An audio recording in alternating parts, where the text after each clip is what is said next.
If you've ever asked yourself, after my trauma, how could I possibly ever trust somebody else again, then this video is for you. By the end, you're going to learn more about the two different systems that go to battle inside of you that actually can help or prevent you from being able to trust others. You're also going to learn some safe tips and techniques to begin that journey. Hi, my name is Tom Philp. I'm with Trauma Free Relationship, and I've been working with individuals and couples for decades who struggle with relational or attachment trauma to regain trust in themselves and others so that they can experience a safe and secure relationship. All right, as I mentioned at the opening there, we're going to talk about these two different systems. And I think it's best illustrated by a Native American parable, if you will. There's an old wise sage in the tribe, and there's a young warrior that's growing up and learning the ways of being a warrior in this particular tribe.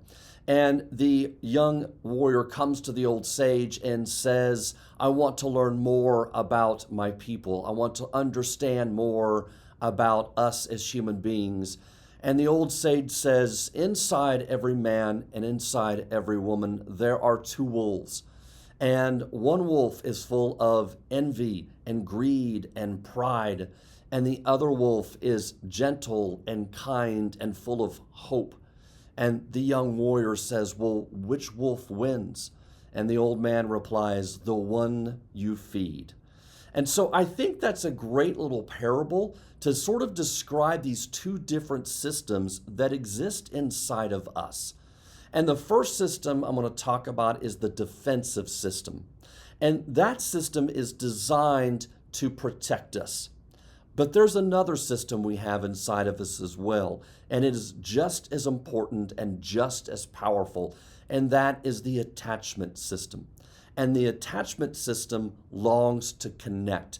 It wants to connect to others, it wants to reach out, it longs for safety and security in our relationships. And these two different systems, they sort of go to war with each other. And so they can block actually and limit our ability to learn how to trust others after we've had attachment or relational trauma. As I mentioned, this attachment system, it wants to open up emotionally. It strives to be vulnerable because it knows that that's the way to deepen connections with others. Whereas the defensive or the protective system, it actually closes down in order to stay safe. It blocks or limits, and it scans the periphery of wherever you are and whatever you're doing to make sure that there's no danger about. The attachment system, it's anchored in love and trust. It wants to be able to trust others. It longs for safe and secure relationships, whereas the defensive system, it's anchored in fear and survival.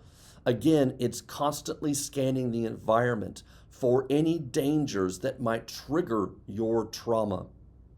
The attachment system says, I need you. The protective system says, I can do this alone. I don't need anyone. It tries to be an island unto itself.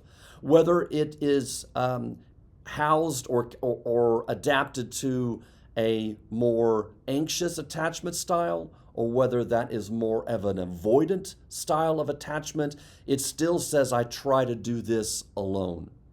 And ultimately, it's all up to me to do that. Whereas the attachment system wants to be anchored in love and anchored in a relationship.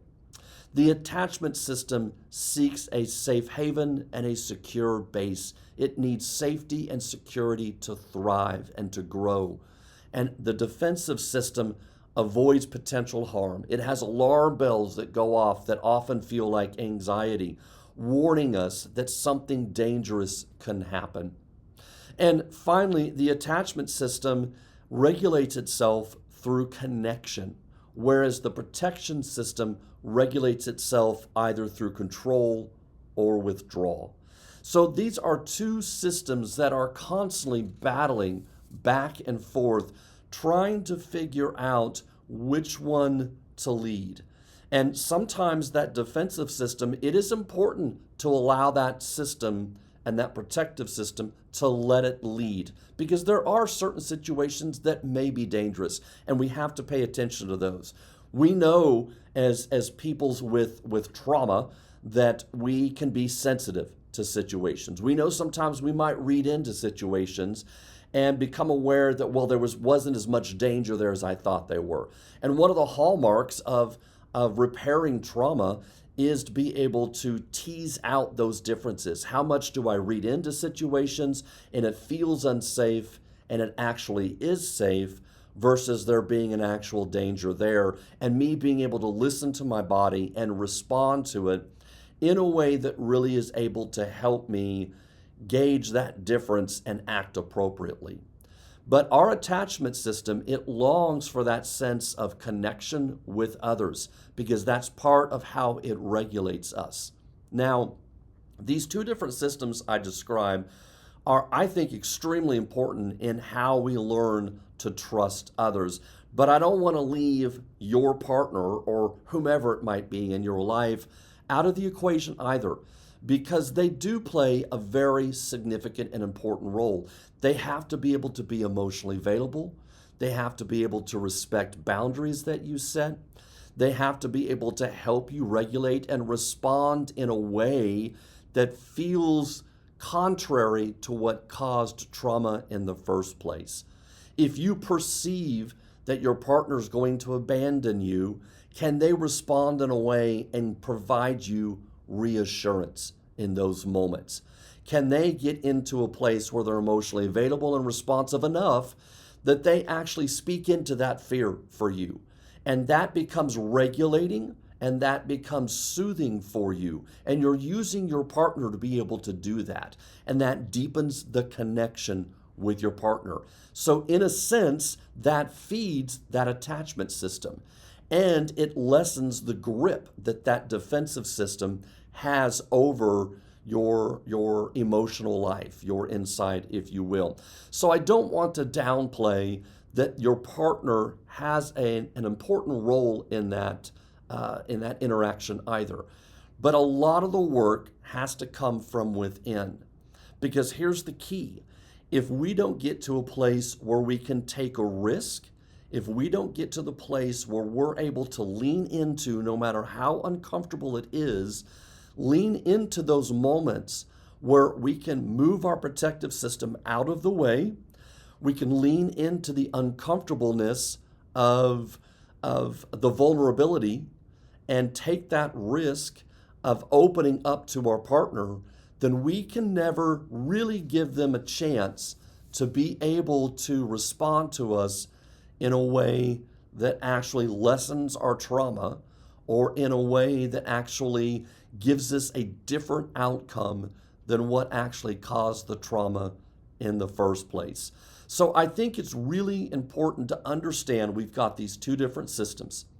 And oftentimes the work starts with us by being able to feed one system, and we feed it by recognizing that when these systems are leading, which one is leading in our life? Is our protective defensive system leading at this moment, or is our attachment system leading in this moment? And when we become aware of that, can we lean into the attachment system enough and in a safe way enough? I'm not talking about taking these sort of abandoned risks. I would never ask you to do that. I don't want you to put yourself in a position where you might become re-traumatized. That's not what this is about. But it is about challenging yourself enough to recognize moments where you could lean into the attachment system and lead with the attachment system, so that you can give your partner the best opportunity to be able to respond to you and to feed that system as well. So how do we do that? What are a couple of practical steps to be able to do that? Well, first of all, start small. Again, I don't think you have to sort of just, go all in, dive into the deep end, so to speak, and in so doing completely overwhelm yourself. We're not looking for that here. So start small. Start with sharing a feeling.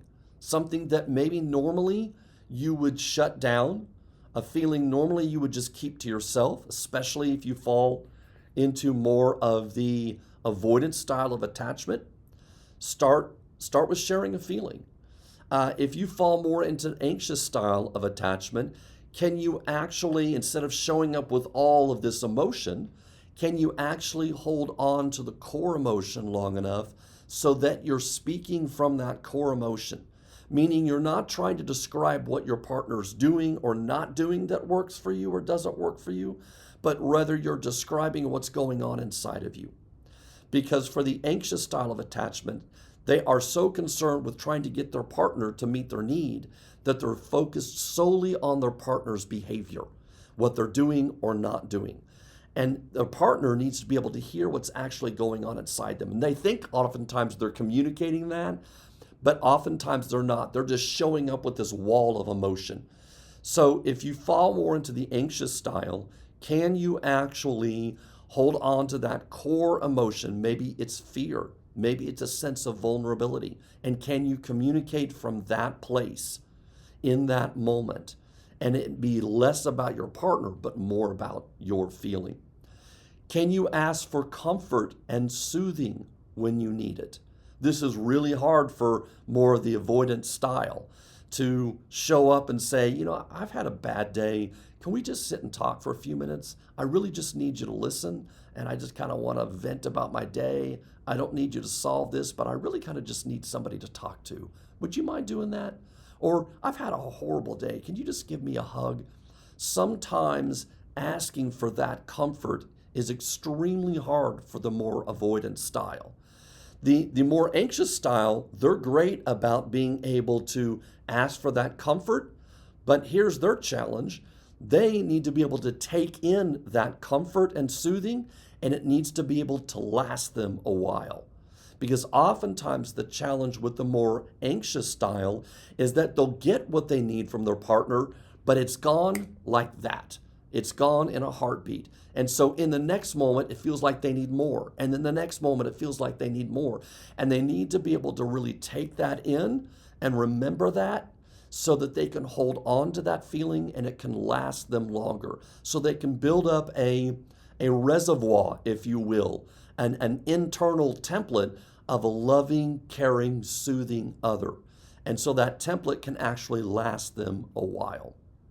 So these are just a couple of tips and a couple of ways I think that we can begin to feed the attachment system, which ultimately helps us build trust, or in some cases, rebuild trust with our partner, and not always feed the defensive protective system. Because as we've talked many times on this channel, when we do that, what actually happens is it limits our ability to be able to get what we need. Not only does it mask and hide our deeper needs of what we want in the relationship, but it leads oftentimes with anger, and it leads with pushing people away and trying to just be our own island, or it leads by shutting down and nobody being able to get to us and letting nothing in. And so those are the kinds of protections that we want to learn to notice and begin to be able to step out of the way or soften at times so this other part of us can begin to lead, so that we really give ourselves the greatest opportunity to be able to rebuild trust with others. Thank you so much for watching. Hey, do me a favor. Hit the bell notification as well as the like and follow button so that you can get notices of each one of our videos that we give out each week. I would hate for you to miss any upcoming episodes. Thanks so much, and we'll talk to you next time.